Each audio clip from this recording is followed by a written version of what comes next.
بسم اللہ الرحمن الرحیم۔ محترم ناظرین، کبوتر ایک ایسا خوبصورت اور دلکش پرندہ ہے جو ہر کسی کو اچھا لگتا ہے، اور یہی وجہ ہے کہ یہ پرندہ اکثر گھروں میں پالا جاتا ہے، اور گھروں کے علاوہ اکثر مزاروں پر بھی یہ پرندہ موجود ہوتا ہے۔ کہتے ہیں کہ یہ کبوتر وہ جانور ہے جس کے لیے حضرت نوح علیہ السلام نے امن و سلامتی کی دعا فرمائی تھی، اور یہی وجہ ہے کہ کبوتر انسانی آبادی سے مانوس ہے اور کوے کو خوف کی بددعا دی جاتی ہے۔ یہی وجہ ہے کہ کوا انسانی آبادی سے ہراساں رہتا ہے، اسی وجہ سے لوگ آج تک اسے منحوس سمجھتے ہیں۔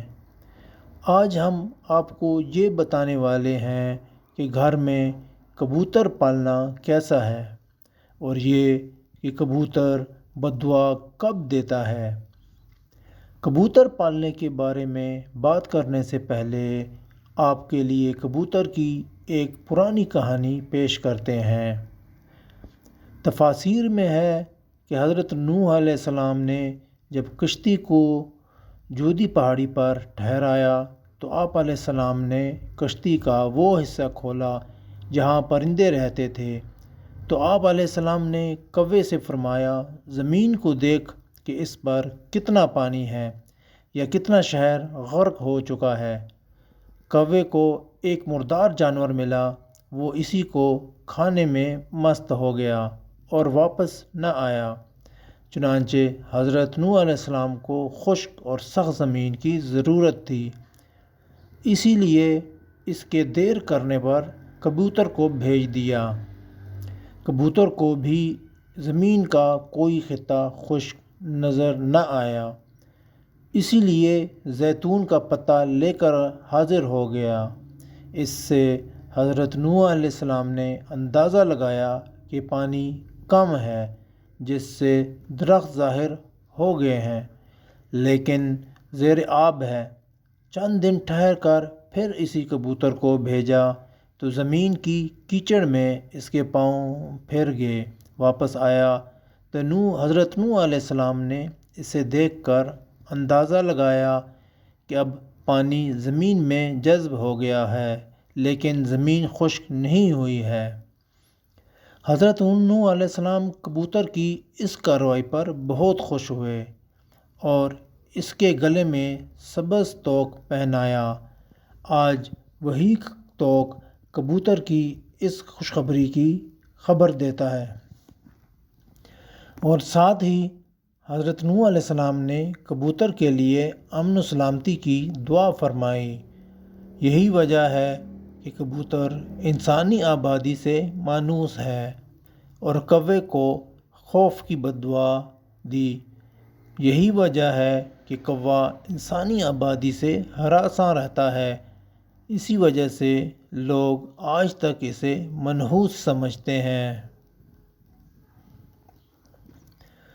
فقہا کے نزدیک گھروں میں شوقیہ پرندے رکھنا اور پالنا جائز و مباح ہے، بشرطے کہ ان کی غذا اور سردی گرمی اور بارش سے حفاظت کا انتظام کیا جائے، اور جب اہل خانہ کہیں باہر جائیں تو ان کی غذا اور دیکھ بھال کا مناسب نظم کر کے جائیں۔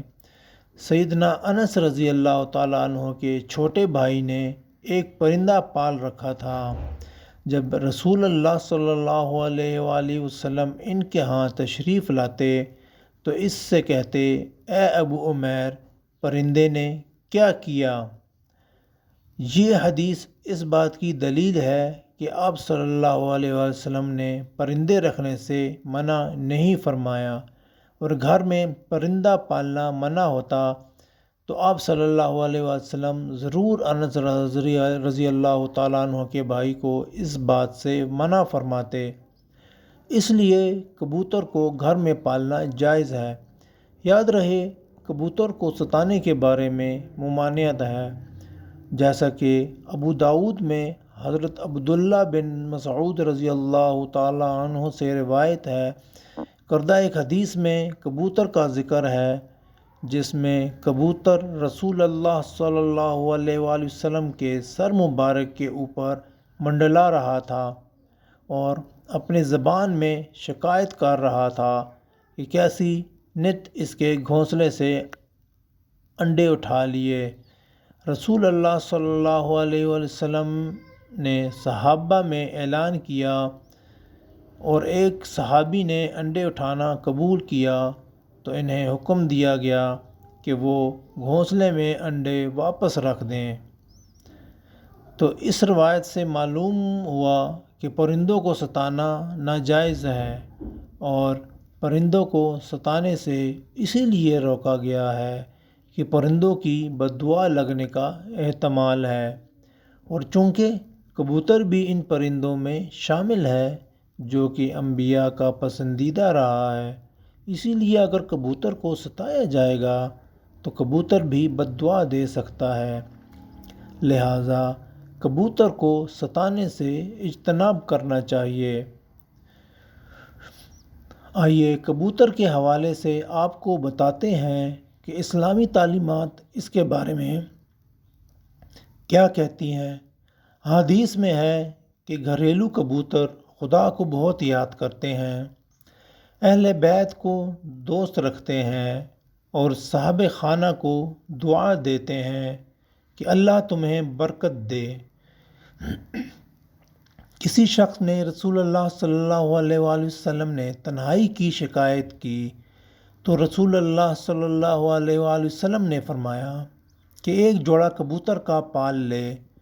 جعفر رحمۃ اللہ علیہ فرماتے ہیں کہ کبوتر پیغمبروں کے پرندوں میں سے ہے۔ کبوتر گھر میں رکھو چونکہ حضرت نوح علیہ السلام نے اس کو پسند کیا ہے اور دعا دی ہے کہ کسی پرندے پر اتنا پیار نہیں آتا جتنا کبوتر پر آتا ہے۔ آپ نے فرمایا جس گھر میں کبوتر ہوں اس گھر کے رہنے والوں جنوں کی آفت سے محفوظ رہیں گے، کیونکہ جنوں کے بچے گھروں میں کھیلتے پھرتے ہیں۔ جس گھر میں کبوتر ہوتے ہیں وہ ان سے مشغول رہتے ہیں اور لوگوں کی طرف متوجہ نہیں ہوتے۔ اسی طرح ایک اور روایت میں آتا ہے کبوتر کا جو پر جھڑتا ہے وہ شیاطین کی نفرت اور بھاگنے کا سبب ہوتا ہے۔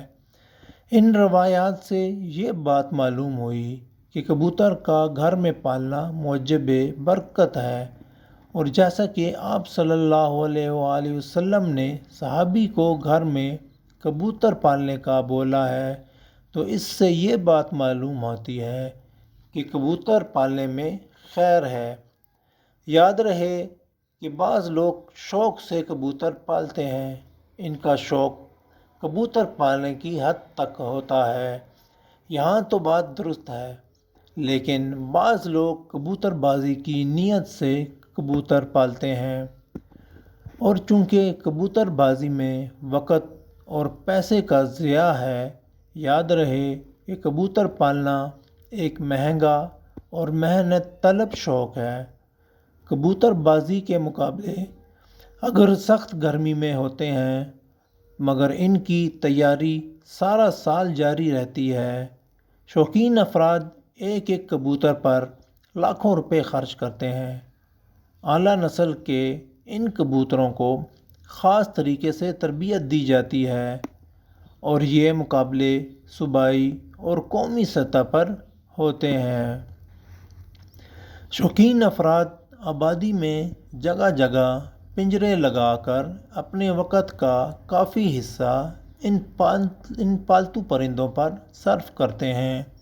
اسی لیے کبوتر بازی کے بارے میں اگر فقہا سے پوچھا جائے تو وہ اس کو درست نہیں فرماتے، کیونکہ اس میں مال و وقت کا بہت ضیاع ہوتا ہے جو کہ فضول خرچی میں آتا ہے۔ اسی لیے ہمیں ایسے کاموں سے بچنے کی کوشش کرنی چاہیے جو اللہ اور رسول کی ناراضگی کا سبب بنے۔